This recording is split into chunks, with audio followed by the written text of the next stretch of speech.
Bonsoir tout le monde. Nous sommes à la veille de la célébration du Yennayer, Nouvel An berbère. Je vous présente tous mes meilleurs vœux à tous les berbérophones et les berbères du monde entier. Et Inch'Allah, cette nouvelle année berbère sera une meilleure année pour nous parce que les années précédentes, c'était pas du tout la joie, il faut le dire. Bon, je compte beaucoup sur vos prières et pour vos encouragements. Merci d'être là, toujours là pour nous. Pour Algérie pas, pour cette communauté qui subit les foudres du régime algérien, mais qui tient et qui résiste encore pour explorer ensemble les dessous de l'actualité algérienne. Alors, Emmanuel Macron a parlé, et encore une fois, de l'Algérie, du Maghreb, de plusieurs questions qui sont relatives à l'Algérie, dans un entretien fleuve de pratiquement 10 pages, voire plus, non? Quand même. Une vingtaine de pages, je dirais même, qui a été publié par le magazine Le Point, un entretien fleuve, une discussion à bateau rompu entre le président français Emmanuel Macron et l'écrivain algérien Kamel Daoud. Emmanuel Macron s'est exprimé sur les relations algéro-marocaines. On a vu dans une précédente émission, un podcast précédent, sur la question de l'extradition des opposants, la gifle infligée par Macron au régime algérien. Maintenant, nous allons voir qu'est-ce qu'il a dit des relations algéro-marocaines. Et je pense que le positionnement de la France, il y est pour beaucoup dans les problèmes actuellement entre l'Algérie et le Maroc. Et franchement, je pense qu'un débat s'impose sur le rôle de la France et sur ce que pourrait faire la France pour apaiser les relations entre l'Algérie et le Maroc. Alors, Kamel Daoud pose cette question à Emmanuel Macron. L'invasion de l'Ukraine nous rappelle que l'impensable est possible. Le retour de la guerre en Europe. La guerre est-elle possible au Maghreb? La question est importante après Emmanuel Macron qui répond ceci. Je ne veux pas le croire, le penser, parce que ni l'Algérie ni le Maroc ne sont des puissances irrationnelles. Pour ce qui est de l'Ukraine, il s'agit de la conséquence d'un processus politique qui vient de loin, qui repose d'ailleurs sur un puissant ressentiment des Russes. Mais c'est aussi le non-respect de l'intégrité territoriale d'un peuple aux confins de l'Europe par une puissance impérialiste.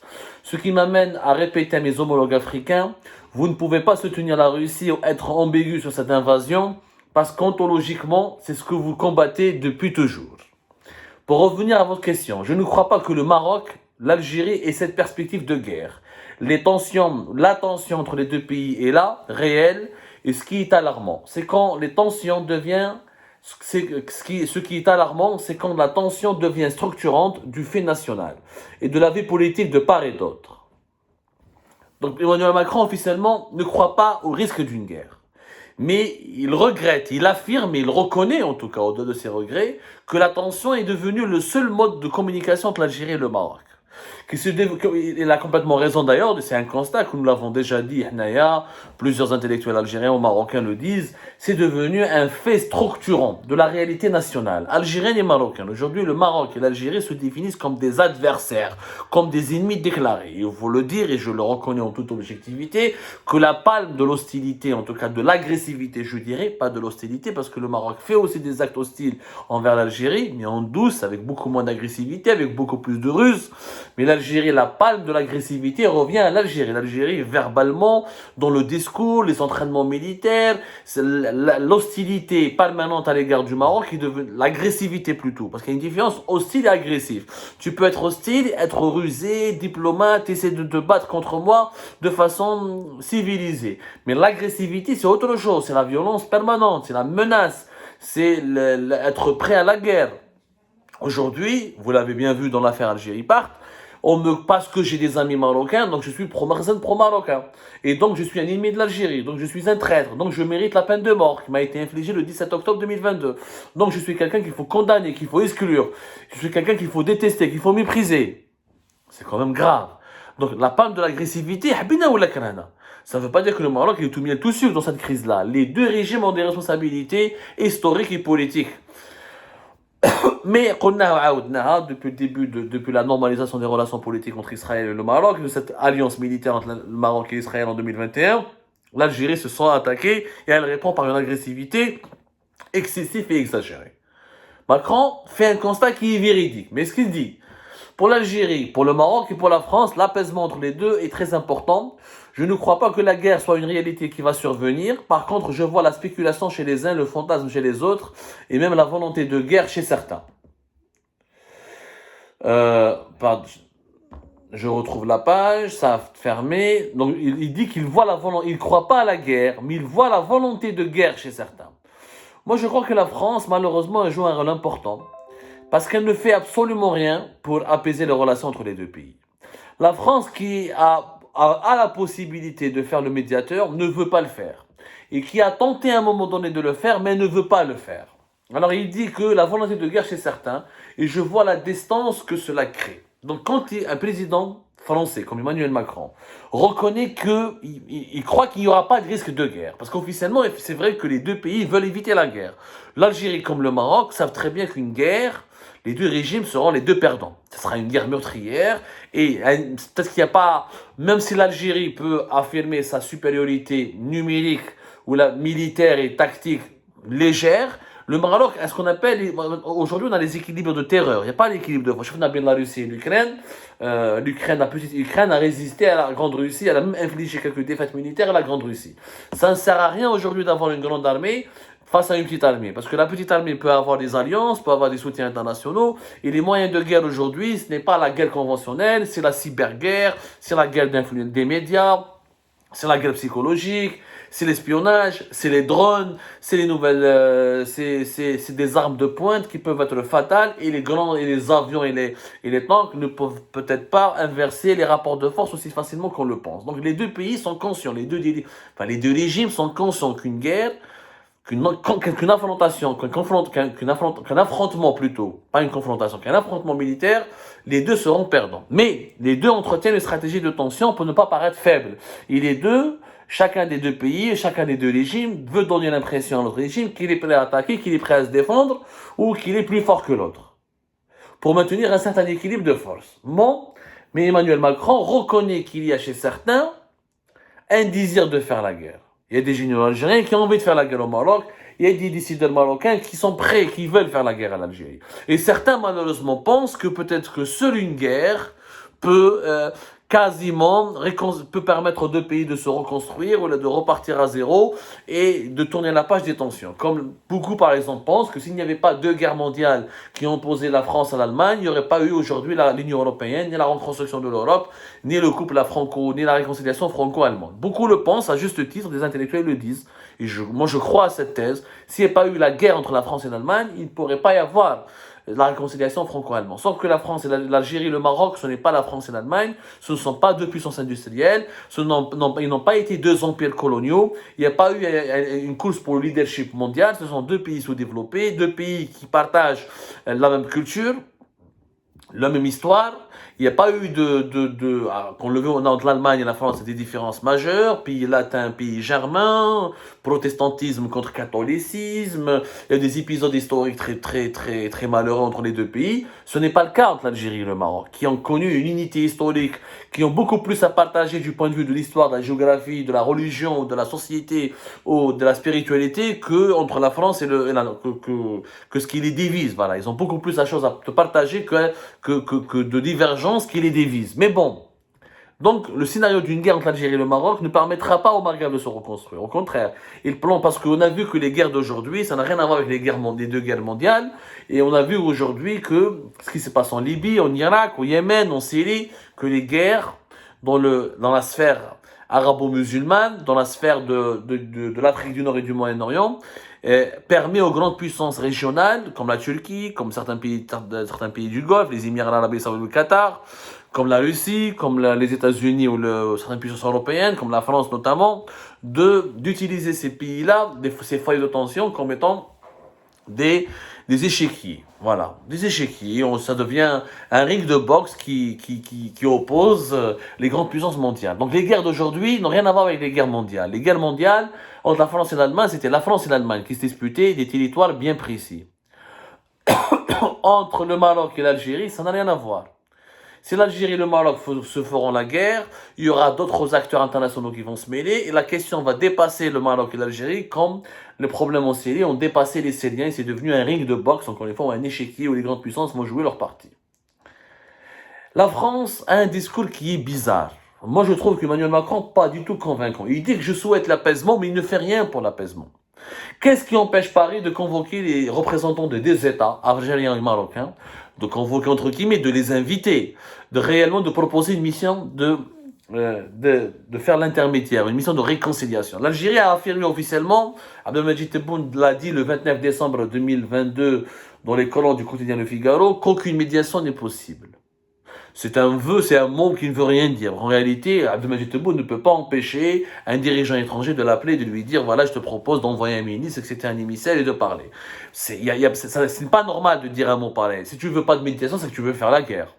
Si tu veux pas faire la guerre, c'est que tu dois accepter la médiation. Mais en tout cas, la France a les atouts, nécessaires, a l'influence nécessaire sur les deux pays pour pouvoir les amener autour d'une table. Mais elle ne l'a jamais fait. Pourquoi? Et c'est ce que dit, peut-être Macron ne veut pas le dire. Il y a beaucoup d'hypocrisie en France autour de l'Algérie et du Maroc parce que nous avons l'impression que le conflit algéro-marocain arrange les intérêts de la France. Rappelons-nous ce qui s'est passé entre 2020 et 2021, le scandale Pegasus qui a éclaté en 2021 et tout. Le Maroc, depuis sa réconciliation, depuis son alliance avec Israël, et la reconnaissance de la marocanité du Sahara occidental par les États-Unis d'Amérique, il a snobé l'Europe, notamment la France. On a vu que le Maroc n'entretient plus de relations assez privilégiées avec la France, alors que le Maroc est quasiment le premier pays destinataire des investissements français à l'étranger. C'est le pays qui accueille pratiquement, si je ne me trompe pas, l'une des plus, donc parmi les 3 pays qui accueillent le plus de Français qui s'expatrient à l'étranger. Les touristes français au Maroc, c'est très très important. Les relations sont approfondies, mais elles ne le sont plus depuis 2020 où le Maroc a décidé de miser uniquement sur Israël et les États-Unis d'Amérique et sur d'autres pays. Et le Maroc a bombé un petit peu le torse au Chefna quand même, quelque part. Ce n'est pas une théorie du complot que j'entretiens, mais nous avons eu l'impression que le scandale Pegasus en 2021 qui a été révélé essentiellement par la presse française, a été la réponse de la France au Maroc. Yelintuma, vous bombez le torse et vous croyez que vous n'avez plus besoin de la France et que vous croyez que vous allez devenir une puissance régionale et vous voulez uniquement parler avec Israël et les États-Unis d'Amérique et faire la pression et vous faites du parce que le Maroc a eu beaucoup de bras de fer à l'époque contre l'Espagne parce que l'Espagne, sur la question migratoire notamment, jusqu'à cette réconciliation où le Maroc, où l'Espagne s'est alignée sur les positions marocaines dans le dossier du Sahara occidental à partir de mars 2022, durant toute l'année 2021, les relations avec l'Espagne étaient très très très difficiles. Mais l'Espagne, contrairement à la France, a choisi de s'aligner sur les positions marocaine. La France ne l'a pas fait. La France soutient le plan d'autonomie du Maroc, mais elle ne soutient pas encore, elle ne veut pas reconnaître la marocanité du Sahara occidental pour ne pas offusquer le régime algérien en Algérie parce qu'elle veut garder ses relations avec l'Algérie. Donc la France veut être équilibriste, veut maintenir un certain équilibre entre le Maroc et l'Algérie. La question du Sahara occidental est cette arme qui permet à la France à la fois d'avoir de bonnes relations avec le Maroc et de conserver de bonnes relations avec l'Algérie. Mais le fait que le Maroc et l'Algérie se bagarrent, pour la France, c'est tout bénef. Parce que ça empêche un Maghreb uni, ça empêche l'émergence d'un marché commun, ça empêche la constitution d'une force politique commune, et comme le Maroc tourne le dos à la France, parce que la France ne veut pas reconnaître aussi directement la marocanité du Sahara occidental comme les États-Unis d'Amérique, et l'Algérie, pour la France, permet au Maroc de le fragiliser, de le limiter dans ses objectifs expansionnistes, ou là dans sa course au leadership régional, ou là l'émergence politique. Tant que l'Algérie est hostile et agressive à l'égard du Maroc, le Maroc reste sur la défensive, il se recroqueville sur lui-même, il est obligé de passer par d'autres puissances comme Israël ou les États-Unis ou l'Union européenne pour essayer d'exister dans un environnement géopolitique qui lui est hostile. Parce qu'en Algérie cerne le Maroc. L'Algérie, quelque part, c'est l'Algérie qui a obligé le Maroc d'abandonner le Maghreb, d'aller vers l'Afrique de l'Ouest, d'aller vers le rapprochement avec Israël, d'aller vers d'autres partenaires, parce que la fermeture des frontières depuis 1994, le pressing algérien sur la question du Sahara occidental, le lobbying algérien contre le Maroc a fait en sorte que le Maroc a été obligé de se diversifier et de trouver d'autres appuis. En quelque sorte, le conflit algéro-marocain permet à la France d'avoir une mainmise sur le Maghreb, parce que le Maghreb devient faible, reste faible, déstructuré, et la France pourrait s'imposer comme un arbitre. Et surtout que l'Algérie permet au Maroc le conflit algéro-marocain, il ralentit l'émergence économique du Maroc, parce que le Maroc est obligé de dépenser beaucoup d'argent pour se protéger militairement, pour assurer la marocanité du Sahara occidental. et pour se défendre contre l'Algérie. Cet argent aurait pu, s'il y avait la paix avec l'Algérie, le Maroc, comment il a réussi sa diversification économique et son industrialisation, grâce notamment aux investissements français directs, il aurait pu devenir facilement un pays beaucoup plus émergent parce qu'il a la capacité, il a une diaspora qui lui rapporte de l'argent, il a beaucoup d'investisseurs étrangers, c'est une destination touristique internationale où il a réussi un processus industriel, que ce soit dans l'industrie de l'automobile, ou là dans les composantes pour l'industrie de l'aviation, l'aéronautique, ou là même dans certains secteurs de technologie, ou là de banques, parce que les banques marocaines, avec Casablanca par exemple, il y a une place financière internationale de plus en plus importante. S'il n'y avait pas ce conflit avec l'Algérie, le Maroc aurait pu devenir la Turquie facilement. Et l'Algérie, s'il n'y avait pas ce conflit avec le Maroc, elle aurait pu devenir l'équivalent du Brésil. Elle aurait pu devenir une puissance agricole avec son vaste territoire. Elle aurait pu utiliser son énergie à juste titre. L'argent du pétrole et du gaz, elle aurait pu être orientée vers des secteurs de développement beaucoup plus importants que malheureusement la défense nationale qui consacre beaucoup, qui bouffe beaucoup d'argent public en raison notamment de cette menace permanente de guerre avec le Maroc. Mais la France ne fait rien pour éclairer. Réellement, la France ne veut rien faire parce que ça l'arrange. Il faut casser ce tabou, ça l'arrange. Deux pays, un Maghreb, deux pays, si l'Algérie et le Maroc étaient en paix, réconciliés, on aurait eu des forces politiques importantes, ce qui n'arrangerait pas les intérêts peut-être de la France. Et moi, d'ailleurs, je lance un défi. Réellement, si les dirigeants français voulaient la paix entre l'Algérie et le Maroc, ils auraient pu l'obtenir. Il est très facile pour les Français de faire pression sur les dirigeants algériens et de faire pression sur les dirigeants marocains et de les amener autour d'une table. Avec les Espagnols et les Européens, les Français peuvent le faire. Mais ils ne veulent pas le faire parce qu'ils savent, parce que pour eux, la monarchie marocaine a commis une erreur fondamentale en lui tournant le dos, en snobant l'Europe et en croyant que le Maroc peut devenir l'équivalent de la Turquie en partisant uniquement avec les États-Unis d'Amérique et Israël. Et la France a une obsession, empêcher l'existence ou l'avènement ou la création d'une autre Turquie au Maghreb. Déjà avec la Turquie d'Erdogan, il y a une concurrence terrible, il y a une guerre d'influence importante en Afrique et au Moyen-Orient. Vous imaginez si une nouvelle puissance émergente arrive à naître au Maghreb, ça va être fatal pour la France et pour l'Union européenne. Et c'est ce cauchemar que la France veut absolument éviter, et c'est pour cette raison que malheureusement, le conflit algéro-marocain arrange les intérêts hégémoniques de la France.